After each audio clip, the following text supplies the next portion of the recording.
Canto 3, Chapter 9, Text number 6. Tavad bhayam dravina deha surin nimitam soka spruha paribhavo vipulas cha lobha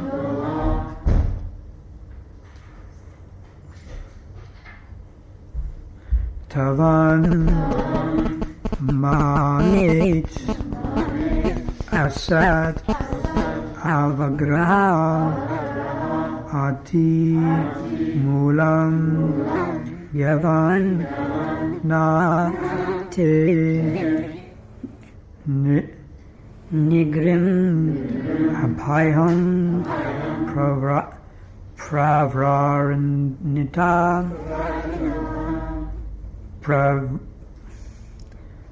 pravinita loka tavapayam dravina dehasura suranimitam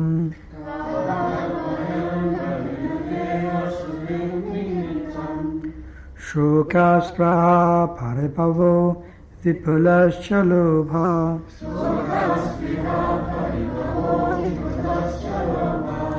tavan mamecha sadavigraha atimulam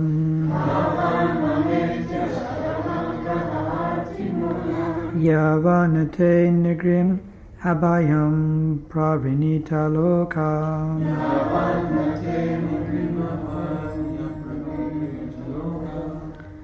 tavad bhayam drivinadeya suranimitam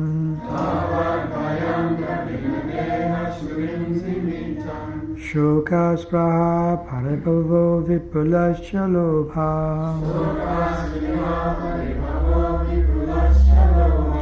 tavan mamecha sadavik avagrahati mulam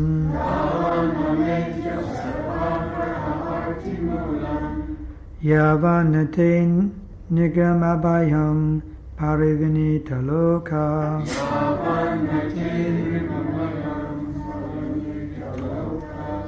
Until then, Vayam, fear, Dravina, wealth, Deha, body, Surit, relatives, Nimitam, for the matter of Shoka, lamentation, Spruha, desire, Paribhava, paraphernalia, Vipula, very great. Cha, also, Lobha, avarice. Tavat, up to that time, Mama, mine, Iti, thus, Asat, perishable, Avagraha, undertaking, Atimulam, full of anxieties, Yavat, as long as, Na, do not, Te, your, Anugrim abhyam, Anugrim abhayam, safe lotus feet, Pravrinita, take shelter, Loka, people of the world.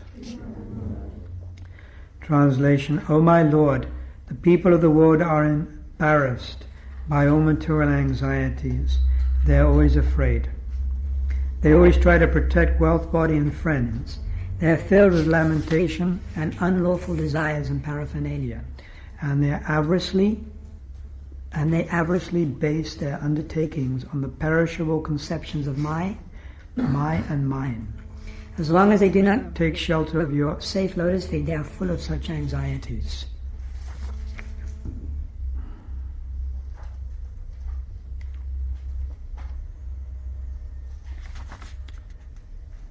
Purport by Srila Prabhupada.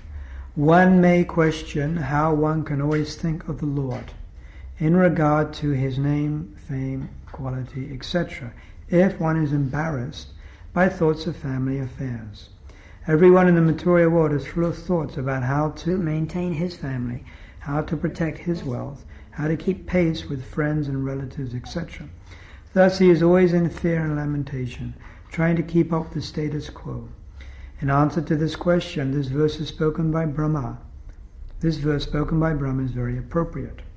A pure devotee of the Lord never thinks of himself as the proprietor of his home. He surrenders everything under the supreme control of the Lord. Thus he has no fear for maintaining his family or protecting the interests of his family.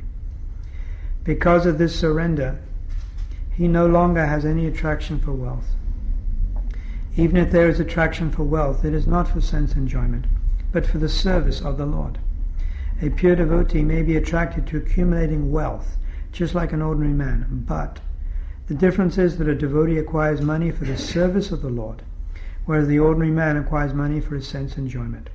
Thus, the acquisition of wealth by a devotee is not a source of anxiety, as is the case for worldly men. And because a pure devotee accepts everything in the sense of serving the Lord, the poisonous teeth of accumulation of wealth are extracted. If a snake has its poison removed and bites a man, there is no fatal effect. Similarly, wealth accumulated in the cause of the Lord has no poisonous teeth, and the effect is not fatal.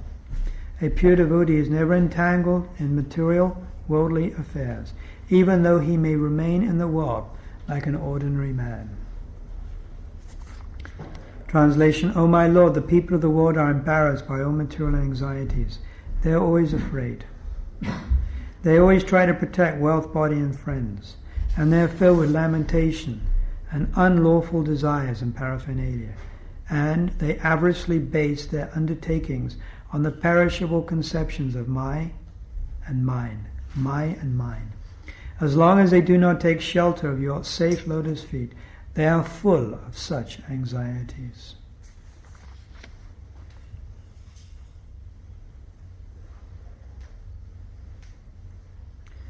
So Srila Prabhupada is saying, he's raising a question. And the question is that it is recommended that we always think of the Lord by his name, Nam, fame, qualities, guna, lila, rup.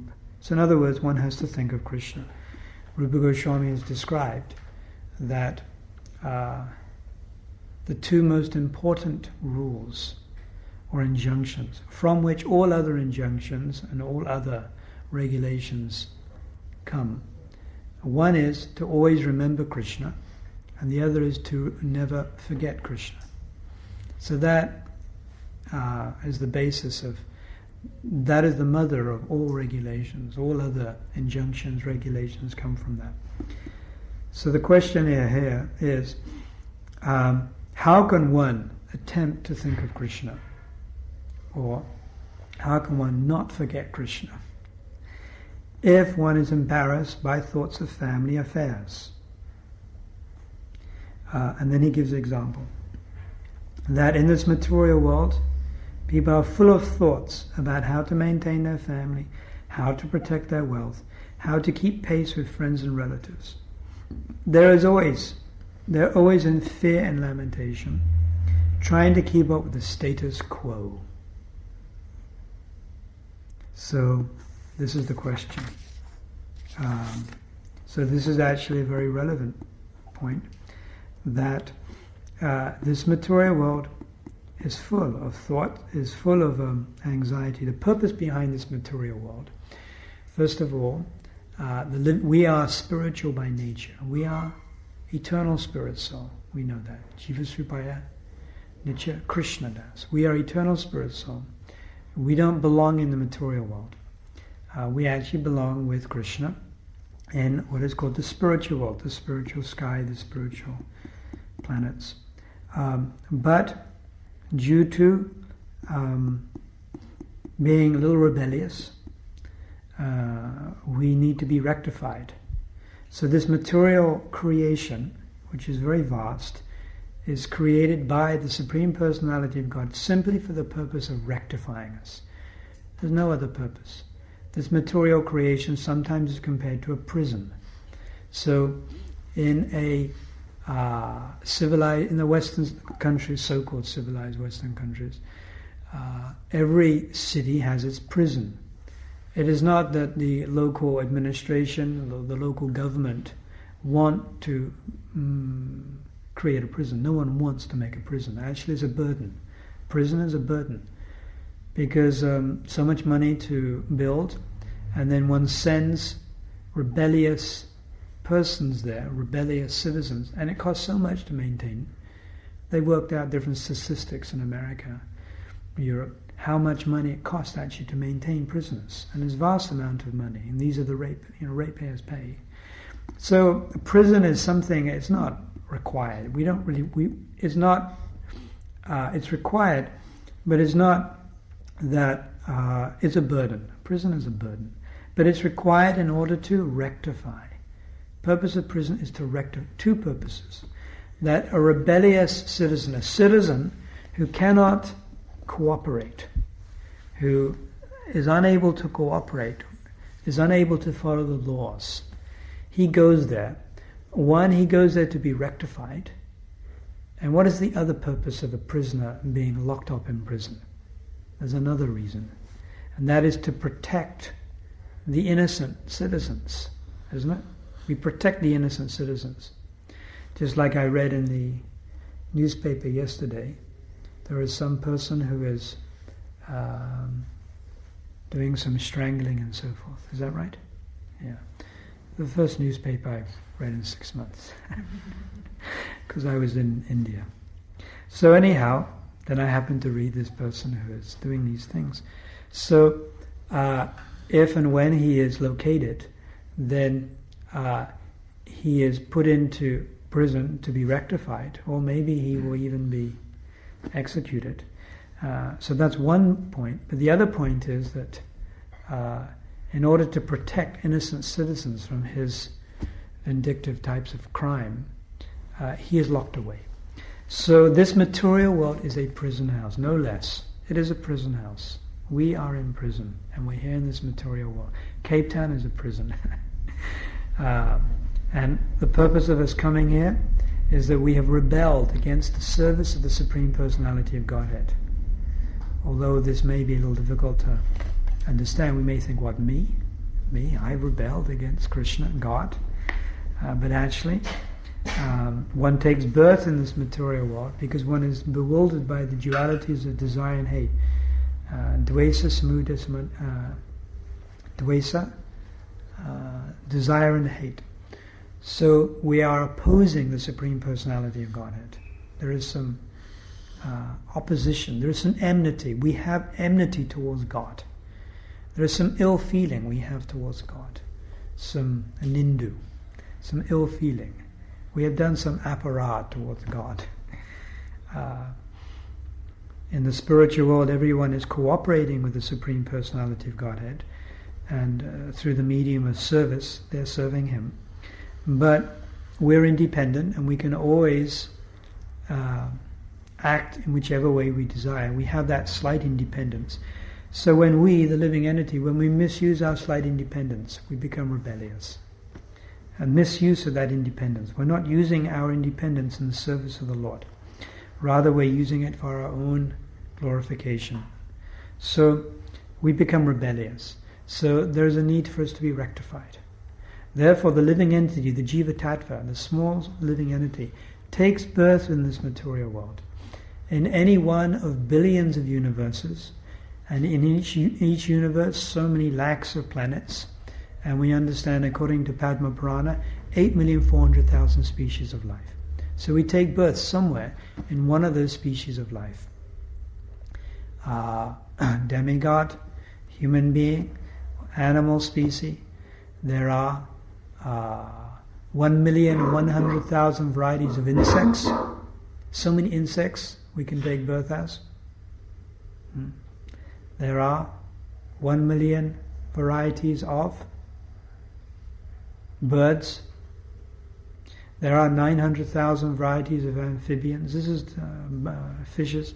This is described in Padma Purana. These figures are given. 2 million different types of trees and shrubs.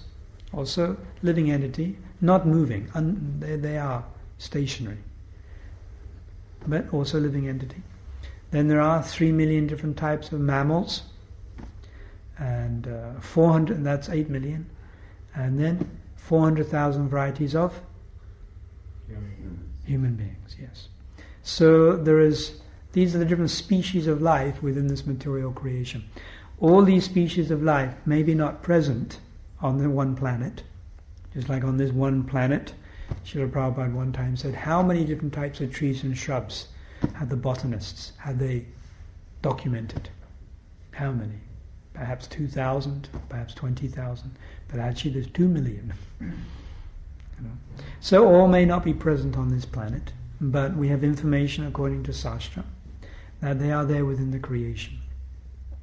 So we can take birth in any one of these species of life. If we want, if it is what we desire, if it is what we deserve, we can take birth in one of the different types of 1 million types of insects. We can be a little insect, a cockroach, one mosquito, one ant scurrying around.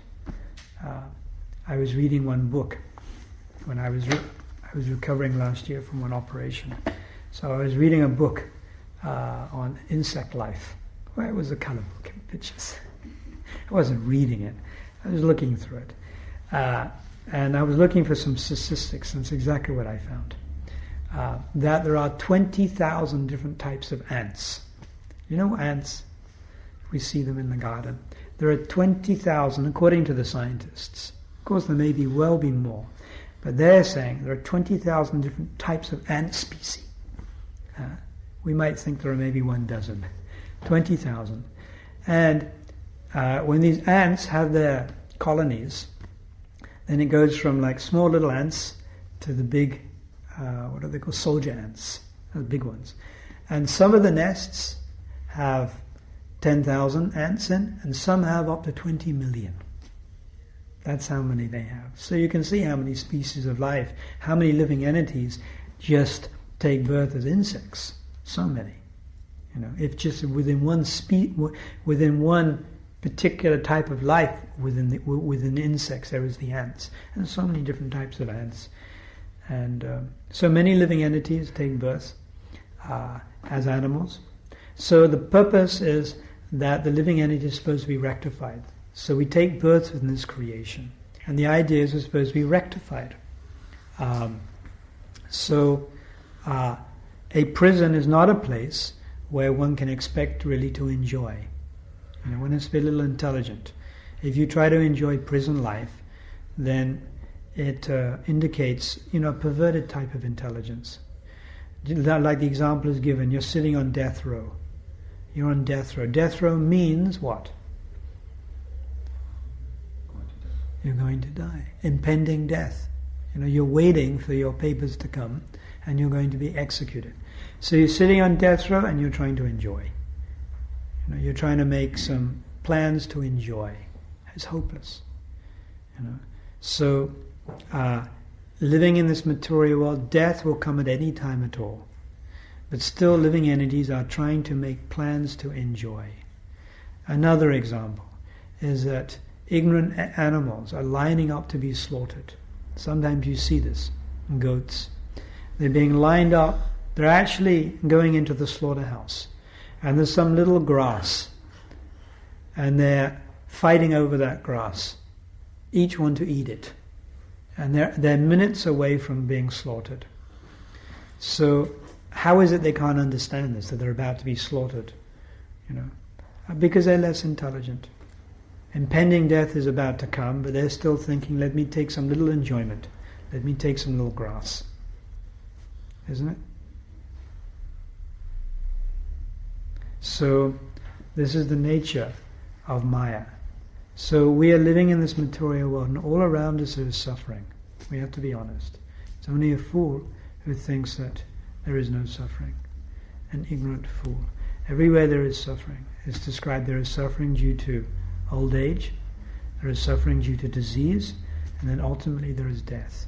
There's Adi-Bhautik, Adi-Yatmik, and Adi-Devic. Misery is due to the environment, misery is due to other living entities, and misery is due to our own body and mind. Practically, that is all there is in this material world, misery. And this is also confirmed in Bhagavad Gita, Dukhalayama Shashvatam, that this material world is a place of misery. And on top of that, it's temporary. You're not even going to be able to stay here for long. So, we should understand this, that this material world is not such a pleasant place. Just like old age. Old age is a inconvenience. Is it anyone looks forward to old age? Jara Vyadi. Who looks forward to old age? Yes, sir. Anyone? Well, a devotee may be able to. That comes later, that part. Anyone in the material world looks forward to old age? I don't think so, old age. Because what does old age mean? It means the body is beginning to slow down. When does old age start?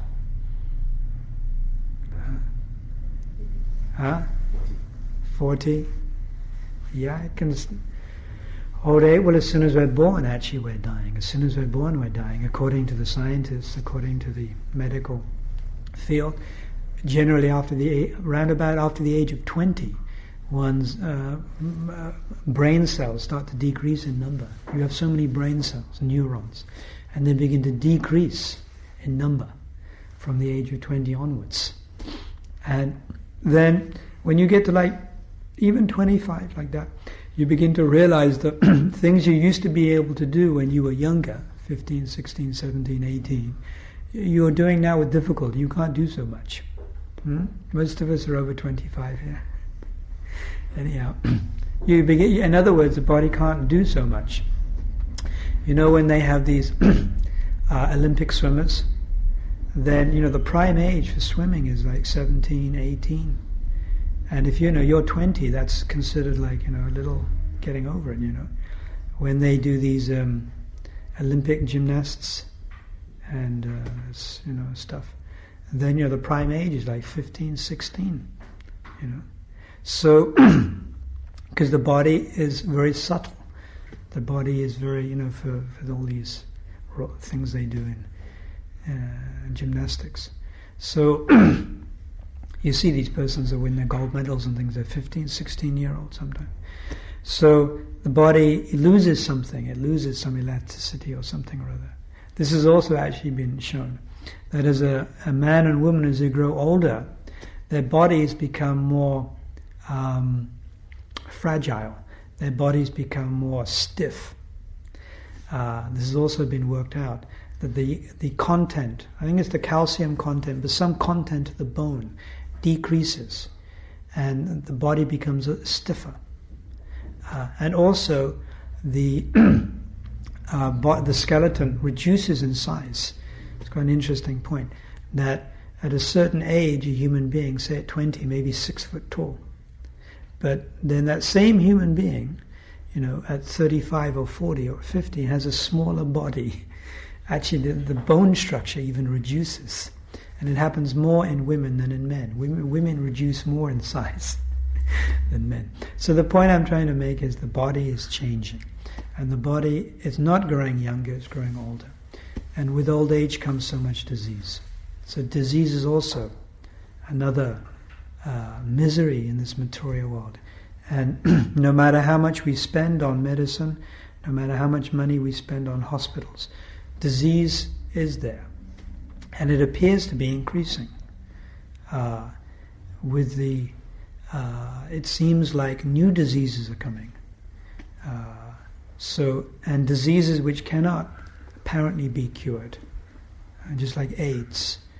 AIDS is a disease where where the body's ability to resist disease in general is weakened. You know that. The body's ability to resist other diseases, one's immunity system is attacked. And the body has a natural ability to fight other diseases, but then this disease attacks that ability to fight other diseases. So you can see how this disease is like, it's like the supreme disease, if you like, because it attacks the body's ability to even resist other diseases, like flu or some other disease. So this is also coming, AIDS. They say that by the year 2000, 20 million people will have AIDS. Many governments aren't even releasing the figures. Why not? Out of sheer embarrassment, out of fear, because people become so much frightened. When I was in Zimbabwe, they had figures of something like over 50% of the population are HIV positive, and that means they're carrying that HIV, that thing, and it's coming into AIDS. Phenomenal figures, more than half the population. And according to the World Health Organization, they mention that by the year 2000, 20 million people will have AIDS, and mostly will be in sub-Sahara, mostly Africa. But it's coming up in other countries also. So disease is there, old age is there, other diseases are also coming, and then ultimately death. These things are not pleasant at all. When you're young, you may not think so much about this, but when you start to get some problem, then you realize how painful it is. So this material world is there specifically to make us suffer. We have to be, our enjoying propensity has to be corrected. We have a propensity which is not correct. Like a criminal, he's thinking, I want this, I will take it. This is stealing. I want this, I will take it. Or he tries to enjoy what is not his. He breaks the law. So we are in trying to enjoy what is not ours. Everything is the property of God. Everything is Krishishavashamidam Sadham. Everything is the property of God. But we are unlawfully taking what is not ours. It's a crime. So in the material world we're being rectified. So we find ourselves here in the prison house. This is a prison house. And there is suffering. It's described that in a prison house, if a criminal, if a prisoner living in a prison, if he continues to be difficult living in the prison, then what do they do? If a prisoner living in a prison just does not cooperate even with the prison authorities, then what do they do to him? Solitary confinement. Yeah, solitary confinement. Then he finds himself in one room, he's there for 1 month or 2 months, can't speak to anyone, no windows, a little bit of food or something. He can't communicate with anyone. So when a living entity just doesn't behave, he's taken birth in this material world, but if he doesn't behave, then he has to go into animal species. In the animal species, they're not actually able to communicate. Animals really can't communicate with each other. There is some little communication, but it's not deep. So they're confined to some animal species of life. You have to take birth as some jellyfish maybe, float around in the sea. You don't really have much communication with other jellyfish. You have to take birth as some crab or something, some ant. You know what I mean? Like ant, cockroach, They don't really have relationships. They're not able to communicate. They're likely to get trodden on or something, So you have to take birth like that. Then, of course, if a living entity if a prisoner in a prison, if he continues to really be outrageous, then what may the wardens do? What may the persons do? They may beat him up. So that also happens. A living entity will get beaten up, he'll get smashed. Do you see this all the time? Persons getting smashed, car accidents, all the time it's happening. People getting smashed, as it were. So then the opposite side is that the living entity who behaves himself, if the prisoner behaves himself, in prison, then what will happen after some time? he'll get some special facility. He'll be allowed out of his prison, still within the prison, but he'll be allowed out of his cell. First, he'll be given a bigger cell. His cell will have bigger windows. His cell will have a bed. His cell will have a hot water as well as cold. And he may be allowed out of his cell, and he may also administrate other prisoners. Isn't it? Sometimes happens. He's put in charge of other prisoners because he cooperates so much with the authorities. So if a living entity cooperates with the will of God, then he's given little bit freedom. He becomes like demigod, little bit freedom. Still within the prison, still has to die. He's still within the prison. He's not allowed out of the walls of the prison, but he's allowed a little bit of freedom.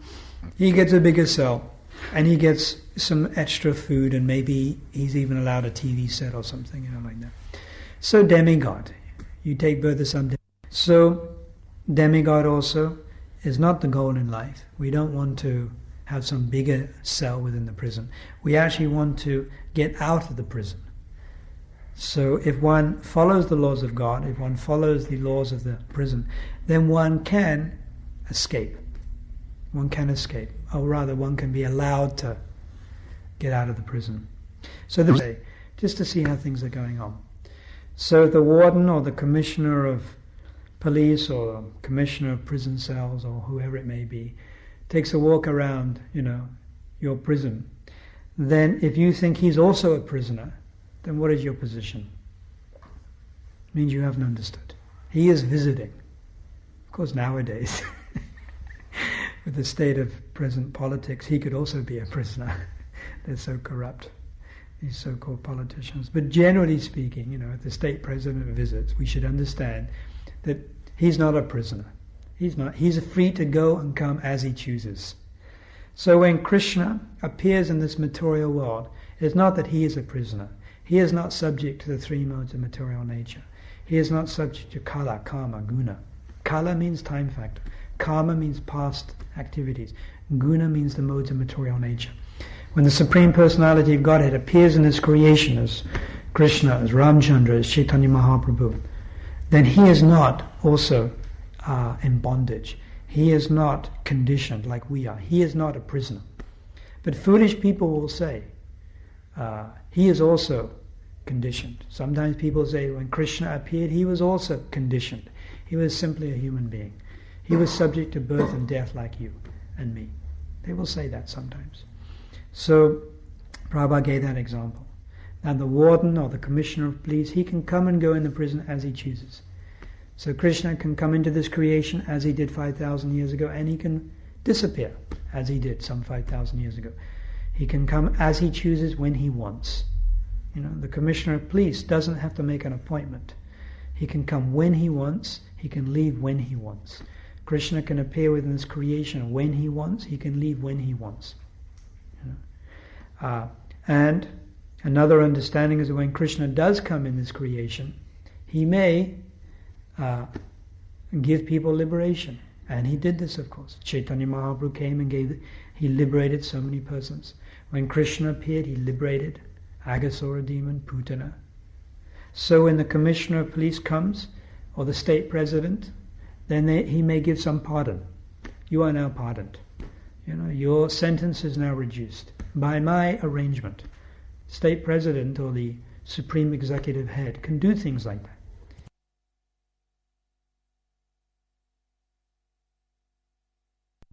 Come into the prison when he wants, and he can give pardon.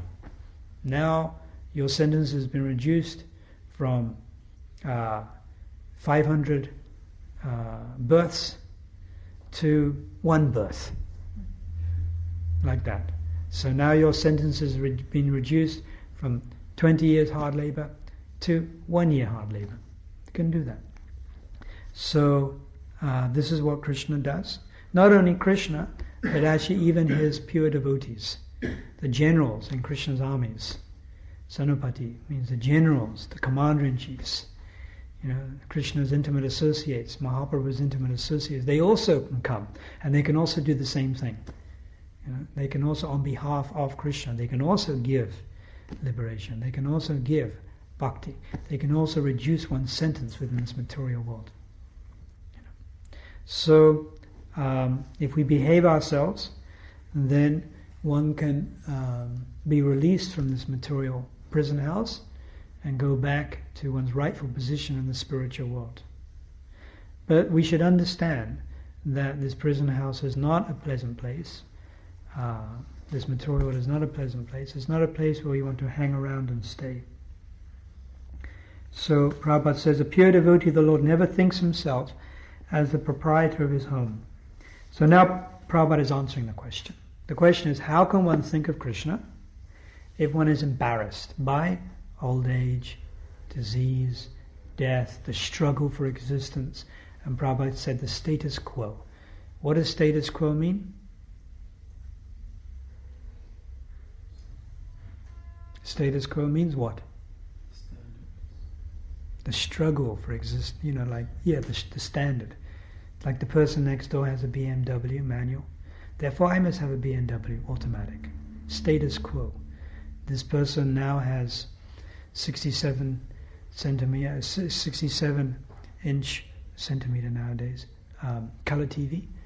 Therefore I want better, bigger and better. Must be bigger. The status quo. What someone else has, I must also get. The status quo. One must maintain oneself. So he gives the example that a pure devotee of the Lord, first of all, he never thinks himself the proprietor. Whatever he has, he understands the property of God. He surrenders everything under the supreme control of the Lord. Thus he has no fear for maintaining his family or protecting the interests of his family. And the example given is a snake. It's poisonous. But if you take out the fangs of that snake, or you take out the poison of that snake, then it may bite, but no effect. So a devotee may also try to maintain his family, naturally. A devotee may also even try to acquire wealth. Thus, the acquisition of wealth by a devotee is not a source of anxiety, as is the case for worldly men. So devotees will also try to acquire wealth, but why? What is our objective in acquiring wealth? Money. What is it?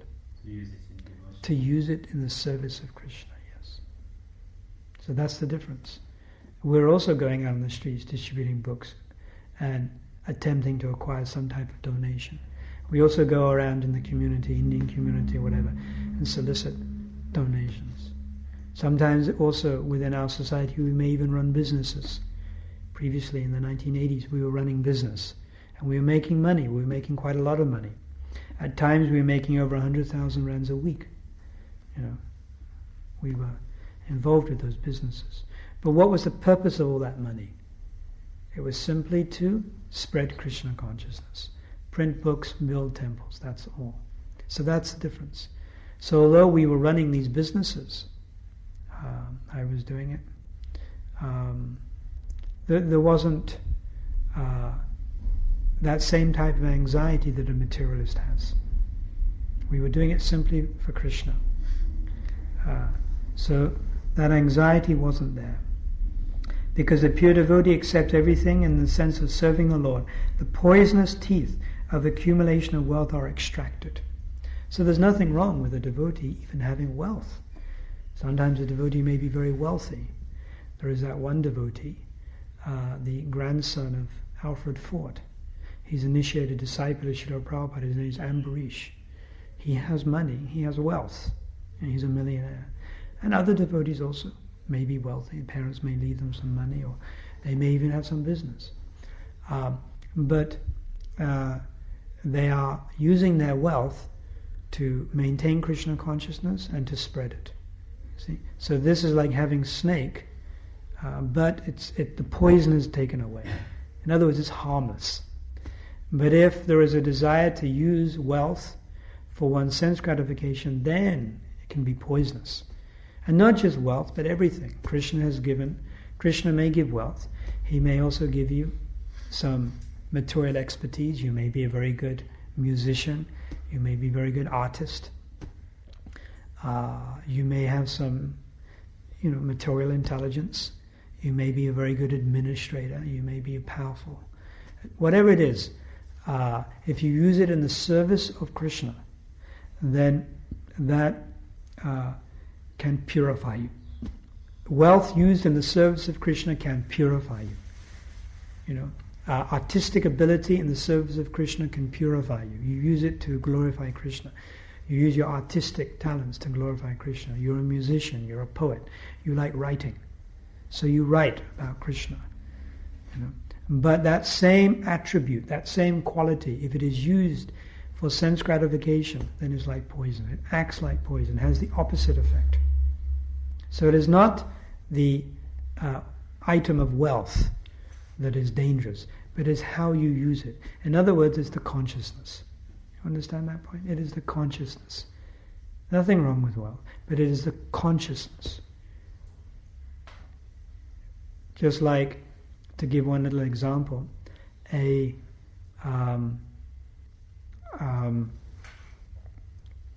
violence. Violence also depends how you use violence. Violence can purify you, or violence can act like poison and contaminate you. A surgeon, an example, a surgeon may take a knife and he may cut his patient. You know, you've seen that? Probably not. Anyhow, they do that with an extremely sharp knife. They make an incision, you have some operation in the chest or whatever, open heart surgery, they cut the heart, literally. You know, blood is pouring out. I mean, there's the heart, you know. The knife goes right in. Now what's that? That's an act of violence, is it not? Someone puts some sharp thing in the area of your heart. That's violence, definitely. But actually it's being used to save the person's life. So it's considered good, you know. But then, you know, a kleptomaniac, a murderer, may take that same instrument, that scalpel, and may kill someone, you know. So externally, seemingly, it's the same thing. But the difference is consciousness. The surgeon, he's thinking, it is my job to save this person's life. And the murderer, you know, he's thinking, you know, I want to kill this person. So it's the consciousness. It's not the act. It's the consciousness. So wealth may be there, but if it is used in the service of God, if that's the consciousness, let me use my wealth in the service of God. Let me use my ability, my intelligence to understand the philosophy. Let me use whatever attribute, whatever good quality I have by the arrangement of Krishna. Krishna gives these things. Here, let me use it in the service of the Lord, then it's purifying. But if one uses it for sense gratification, in forgetfulness of the Lord, then it contaminates you. It acts like poison, you know, and then we become full of anxiety and so forth. So the example given here is a devotee will also try to accumulate wealth. A pure devotee may be attracted to accumulating wealth, just like an ordinary man, but the difference is a devotee acquires money for the service of the Lord. Srila Prabhupada himself spent 30 years in Grihastha ashram. He was married, he had wife, he had children. From about 1921-22 till 1950 when he took Vanaprasth. So he had to accumulate some wealth to maintain his family. But he was also thinking, if I can make extra money, what will I do with it? I will preach. And that was his idea. Prabhupada's idea was to accumulate some extra money with the idea of preaching. You know, it's, of course, it so happened that Krishna didn't want that, and Krishna didn't give him extra wealth, and so many of his plans were frustrated. You know, but Prabhupada had that desire. So then the example is then that if we use it in the service of the Lord, then it is like the snake that has had its poison extracted. But if we use whatever it is, wealth, in sense gratification, to facilitate our own sense gratification, then it is like associating with that poisonous snake that has all its poison. You know? So we should try to dovetail everything in the service of the Supreme Personality of Godhead. And then we become peaceful. The more we try to enjoy separate to Krishna, then the more in anxiety we become. I've seen this in Durban. We have some different supporters. They're not very serious, but they give some donation. I wouldn't. There's one gentleman I'm thinking of. I wouldn't even put him on the platform of Shraddha. On the stages of Shraddha. He hasn't even come to Shraddha. But he's very, very wealthy. He's got a lot of money. But I also see how much in anxiety he is. He's in so much anxiety, this one gentleman. Always in anxiety. But he's probably, one of the more richest persons in South Africa. But he's in complete anxiety. And I've seen this myself by looking at him, by hearing what he says, how much anxiety he's in. So this idea that, wealth brings happiness, it's absurd, it's ridiculous. And we can see practically, so many wealthy people are full of anxiety. And why? Because they're thinking how to protect their wealth and how to keep pace with friends and relatives and the status quo. So they're burning in the fire of anxiety, although they may have so much material wealth. There's one gentleman, he told me last year he made 110 million rands. That was his turnover. That was his total turnover. 110 million rands. He couldn't believe it himself when it came out on his computers. So, but when I see him, now we also have so many workers at our temple, like we have one Indian gentleman who's the garden man. We call him Anna. He's the garden man. He comes and digs things in the garden. And I can see practically that he's far happier than this other man who made 110 million rands last year. I can see our garden boy is far happier. I can see we have one boy in charge of the toilets. It's not far from my room. And I can see he's happier because I talk to him and I can see he's happier. He's more peaceful. Sebonga is more happier than this other gentleman who made so much money. So, what to speak if we start practicing spiritual life? If we start practicing spiritual life, then we can become supremely happy at the lotus feet of Krishna, and we become free from anxieties and so forth. So, I'll read the translation again. O my Lord, the people of the world are embarrassed by all material anxieties. They are always afraid.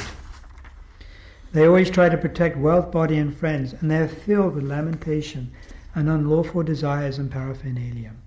And they avarice base their undertakings on the perishable conception of my and mine, my and mine. As long as they do not take shelter of your safe lotus feet, they are full of such anxieties. So the solution is to take ashraya, full shelter of Krishna and his pure devotees. And to that degree that we take shelter of Krishna and his pure devotees, to that degree we'll be free from anxieties. Saranagati means to surrender. So this is Krishna consciousness. Krishna consciousness is a process by which we are learning how to surrender. Bit by bit we are learning how to surrender. Body, mind, words, intelligence. We're all trying. Some are succeeding more than others, but we're all trying to surrender.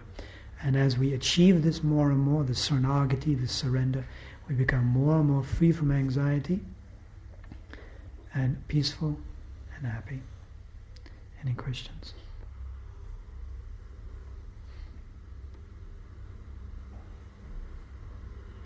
No questions?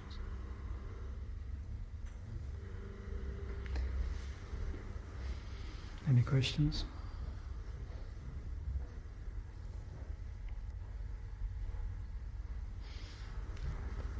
Srila Prabhupada Ki Jai. Alright.